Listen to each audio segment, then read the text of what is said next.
you have to get the basics right. Now, everybody's body is built a little different, and everybody has different muscle structure and bone structure. So not everybody's basics are going to be exactly the same.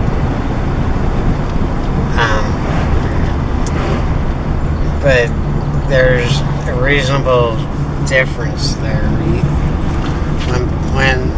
When you see a player in the extreme, like his head is cocked sideways or whatever, or his stroke just isn't right, that player can go on to be a decent player, but they're never going to reach the top level in pool. You have to picture yourself like a robot. If you could program a robot to play pool,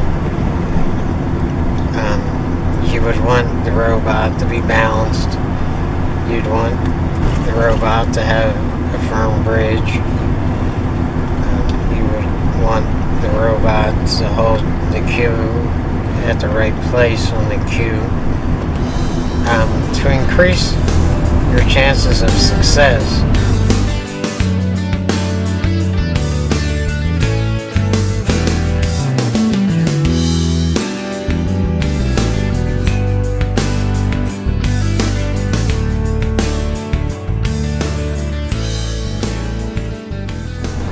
the most damaging fault in the basics that I see in amateur players is moving their body during their time stroking the cue ball. They're not balanced right. They're not down on the ball right, and some part of their body is moving. And it's usually the trunk of their body or their heads or their bridge. And when another part of your body moves while you're stroking the cue ball, your stroke is not going to be straight.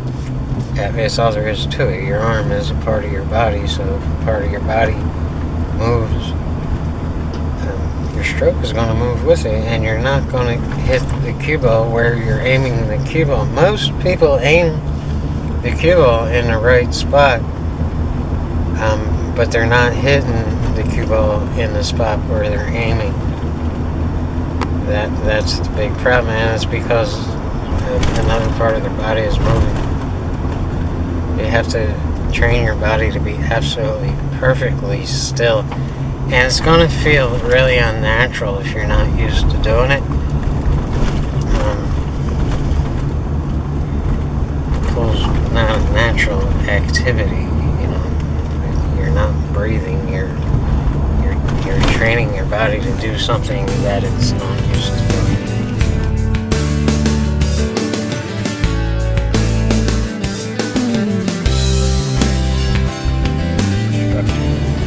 If the first time you ever picked up a cue, you had a good professional pool instructor right there with you, just going over the basics and making sure your basics are right, your chances to improve drastically every single day are a whole lot better than everybody else. Because what happens is we go out and we're usually with our friends and we start banging balls around the table and we start liking the game and we get addicted to the game and we play, and our basics are all wrong. Because we're just not conscious that they're supposed to be something that they're not, that you're not doing. And then the next thing that happens as we play for a couple of years is we go back and we look at the pros and see what they're doing, and we try to emulate them. But by that point, we've created all these horrible habits that we most of us is just ignore it and say, well, I just do it my way,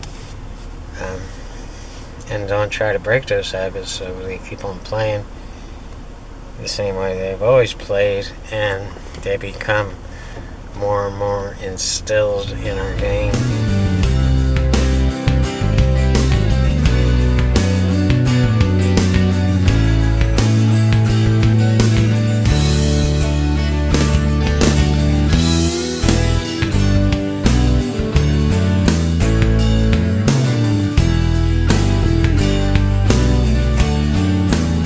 So the longer you take part in that bad habit, the harder it is to break. And some people just, just never get to that place to where, look, I gotta stop doing this because it's hurt. It can be, 40, 50 years down the road, and most people just think, well, I'm just never going to be a great pool player, and I'll just accept myself the way I am.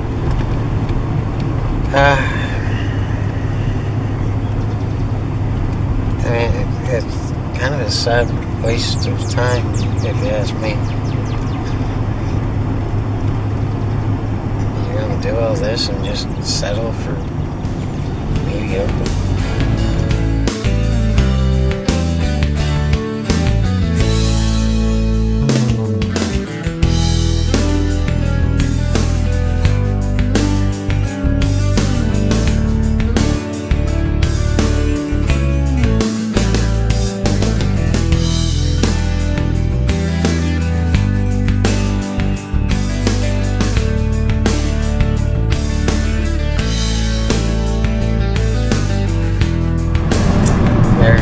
Parts to your pool game. There's your physical game and there's your mental game. If you've played for years and years and years and you're not progressing at the rate that you want to, or you just hit level and that was it, you didn't progress any further, it's most likely your physical game and not your mental game. I mean, there's plenty of evidence that you can be just batshit crazy and be a great pool player. But then you get into areas like confidence and nervousness and self-doubt. Self-destruction is a big one. I could have 100 people watching me gamble, and it was the John show. That's how I took it, and I loved it. I loved the whole underground culture of it. But if 2 people were watching me play a tournament, I couldn't. I'd be shaking. I'd be literally shaking like a leaf. I mean, what the fuck is wrong with me? And it wound up working for my, the hustling aspect, because I stopped doing it. I could no longer physically wake up in the morning and just go play a tournament like it was nothing. It was life or death to me. It was just a whole bunch of head issues, and I just gave up. I quit on myself and said, fuck them all. I'm going to do it my way.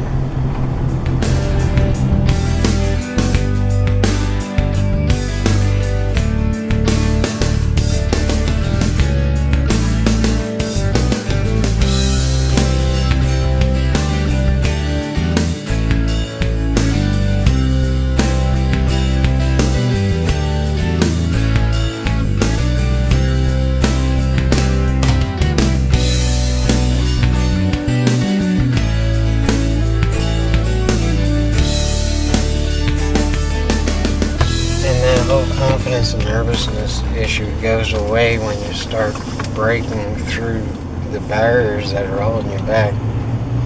Because, I mean, you go into a tournament with all this negative shit running around your head and wondering what the hell you're doing here. And you don't have prayer and you're a choker and you're sucking all this crap floating around. And then when you go to an L, it reinforces everything you were thinking before and during the tournament. And this stops a lot of players. So, if this is you, what you need to do is just break through little plateaus and take it in little steps, and stop putting the weight of the world on your own shoulders, and just set out to win, one match, instead of setting out to win the whole tournament and thinking it's life or death. Just focusing on one tiny step at a time. And then when you win that one match and go to it out in the next 2 matches, make it a goal next time to win 2 matches, and in the next tournament to win 3 matches, and then 4 and 5 and 6. And it's going to take you 10 or 15 tournaments to get to the place where you're actually winning. But as each step is accomplished, you'll be less and less nervous and less self-destructive for each tournament you enter. That's the only way to combat that whole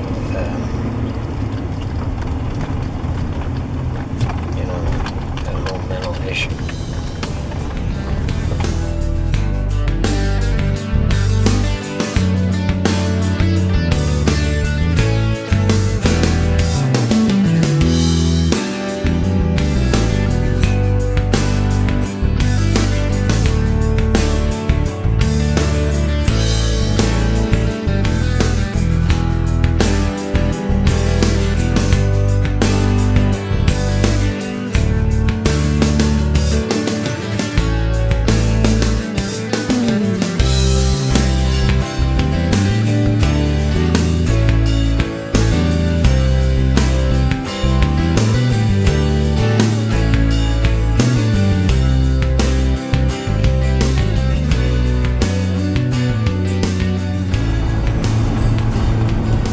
We're still on step 1. This does fall into the basics of pool, the whole mental game.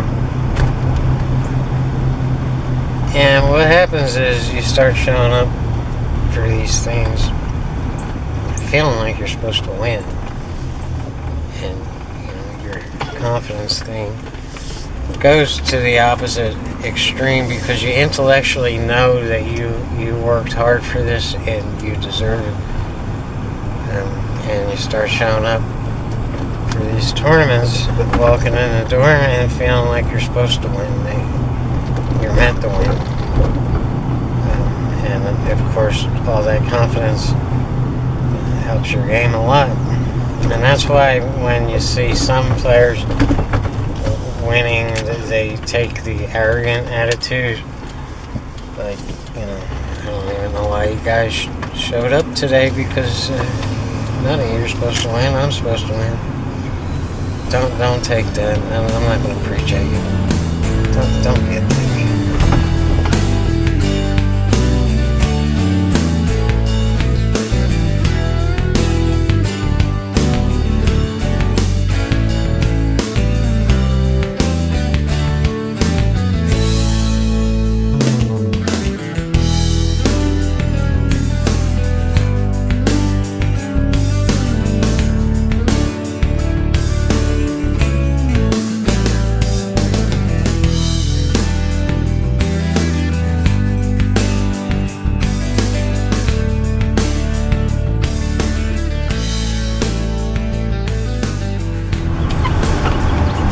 Step 2 is you gotta play an ungodly amount of pool.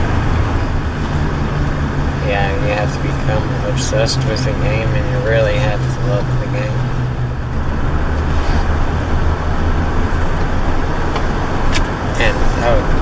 And hopefully your basics are right, so you're instilling good habits and your progression is fast while you're playing.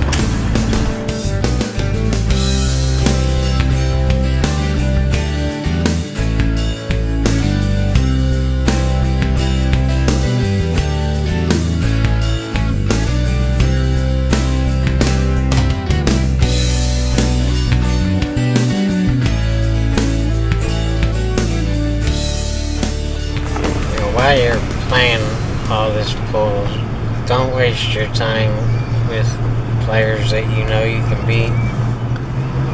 If you find yourself playing,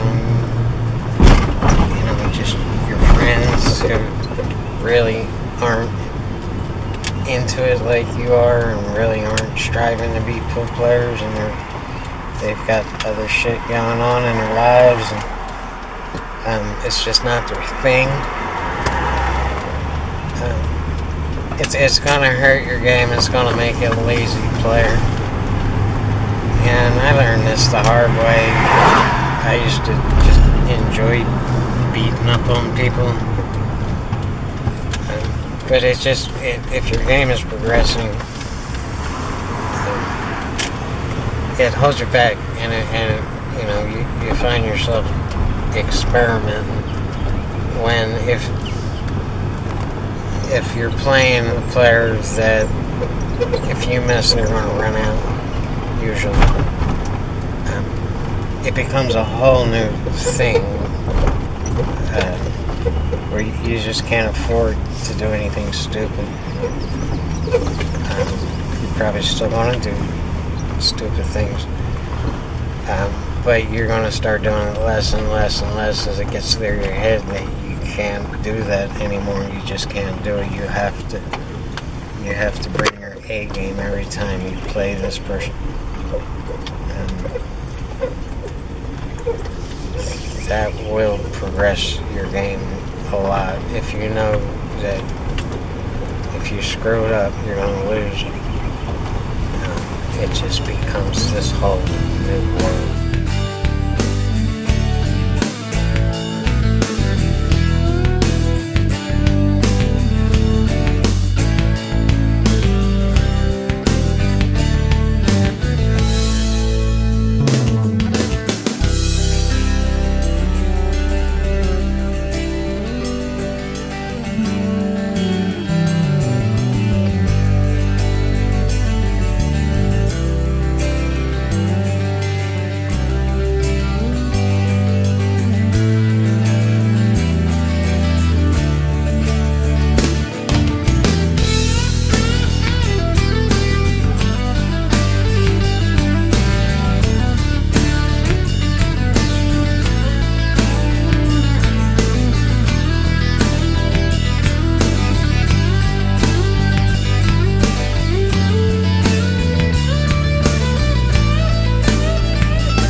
With most amateurs, it goes like this. They'll shoot the 2-ball and get a little bit out of line on the 3-ball, and they'll shoot the 3-ball and get even worse out of line on the 4-ball, and then they'll miss the 4-ball.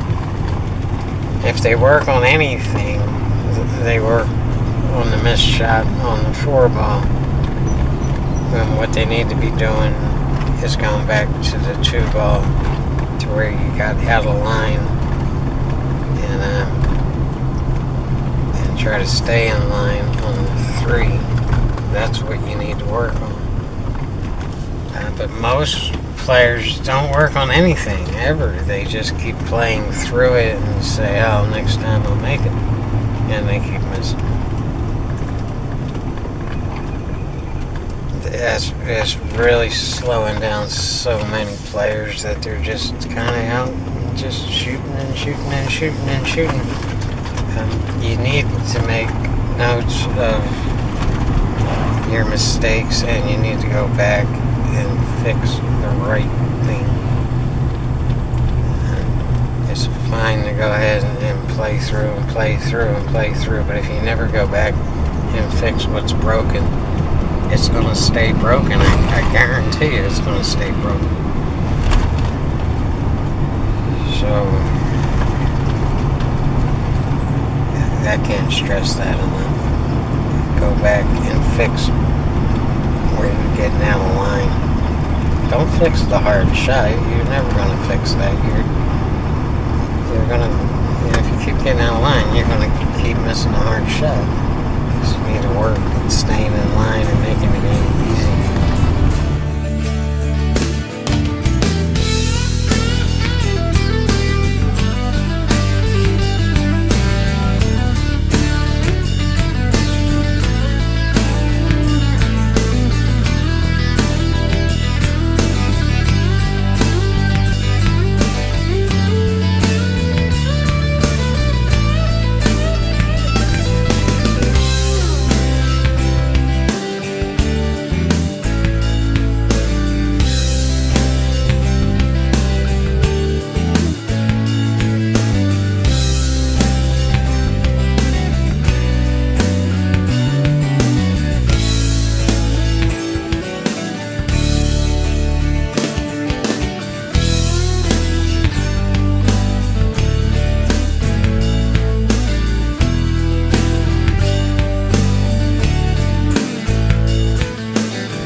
Step 3 is to go for it.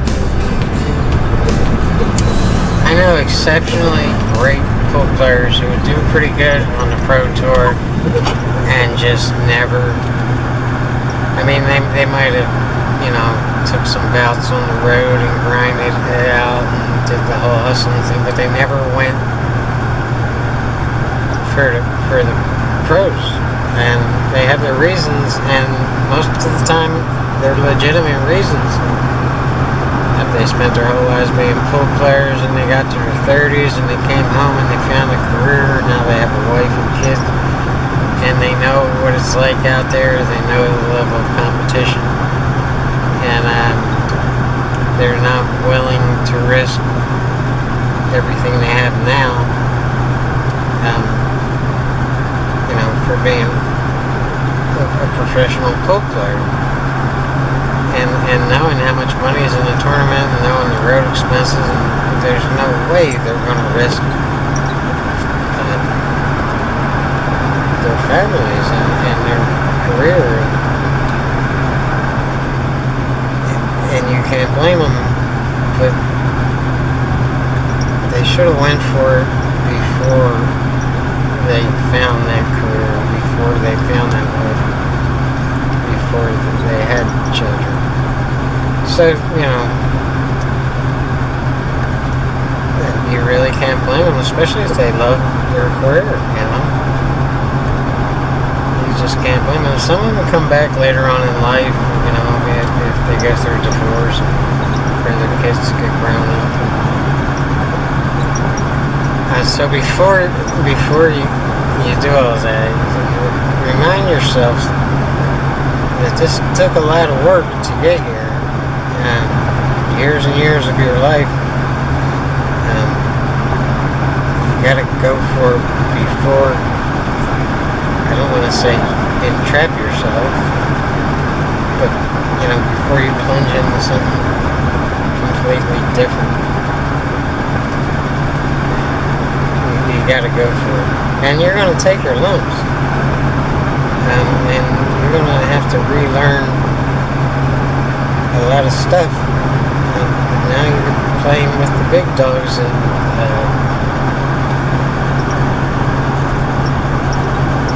you gotta go for it. You gotta give yourself a fair chance to go for it. And work on what you need to work on, whether it's your break or your mount game or whatever. Just go through the steps all over again until you're the best. If my son came to me and said, "Dad, I want to be a pool player," I would ask them why they want to be a pool player, and I mean, if their heart is in the right place and it's really just because they love the game and they're inspired by the best players and they want to be as good as they can be. I'd go through the basics and make sure he has the basics absolutely right. And then once we got to the point where his bridge is right and his stance is right and he's balanced and his head's not cocked and he's not twisting his wrist and he's not jumping up, I would just sit back and watch him play, and I would let him continue playing and not interrupt him. But after an hour or so, when he was done, I'd hand him the list, and this is what we need to work on. This right here. You got out of line on this ball and this ball, and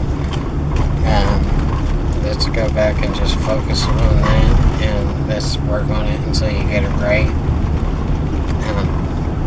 And I guarantee you, his game would continually improve every time he picked up a cue.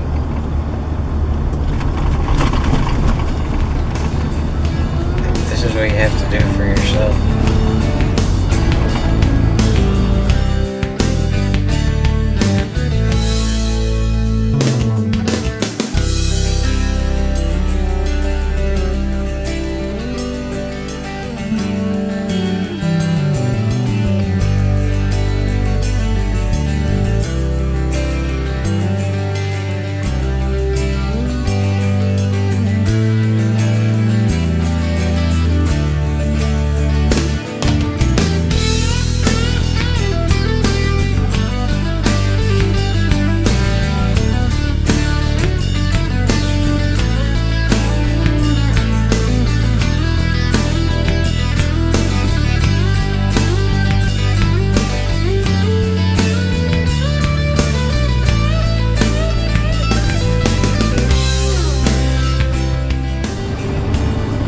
thing about pool is the better we get, the more fun it is, and the more addictive it becomes. But when we're not progressing, it's the exact opposite. It becomes a grind. It's like, so I have to do this to myself again. And the game just becomes, when you're playing does, it's just not fun. The better you get, the more fun it is, the more addictive it becomes, and the easier it is, and the more money you can make. It's a no-brainer.